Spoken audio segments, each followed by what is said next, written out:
వందల చర్చిలని తగలబెట్టిండ్రు, వేల చర్చిలని కూలగొట్టిండ్రు. సుడాన్లా, నైజీరియాలా సంవత్సరంలోనే 5 లక్షల మంది క్రిస్టియన్స్ ని చంపేసిండ్రు. Over 500,000 Christians were killed in Nigeria just in 1 year. Your interest is not just free Palestine. ఎంతసేపు సేవ్ గాజా, సేవ్ పాలస్తీనా, సేవ్ గాజా, సేవ్ పాలస్తీనా.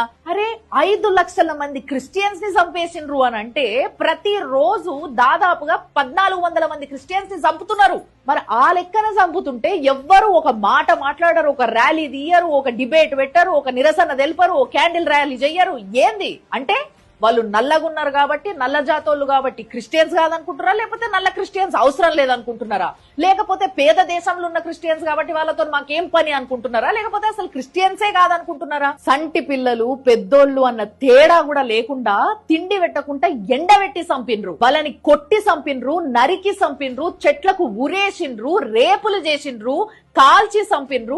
హాస్పిటల్లో పనిచేస్తున్న స్టాఫ్, నర్సులు, డాక్టర్లు, లేకపోతే ఉన్న పేషెంట్లు వీళ్ళందరినీ చంపుకుంటూ పోయిండ్రు. ఆఖరికి వాళ్ళతోని వాళ్ళ బొందలు తవ్విచ్చి వాళ్ళని బలవంతంగా వాళ్ళకి నూకేసి సమాధి చేసి పడేసిండ్రు బతుకుండంగానే. ఇంత అరాచకాలు చేస్తున్నది అరబ్ ఎక్స్ట్రీమిస్టులు. ఆర్ఎస్ఎఫ్ అనే పేరు పెట్టుకొని రాక్షసుల కన్నా దారుణంగా ప్రవర్తిస్తున్నారు. WHO కూడా ఇది జెనోసైడ్, వేల మంది క్రిస్టియన్స్ ని చంపిన్రు అని లెక్కలు చూపిస్తుంది.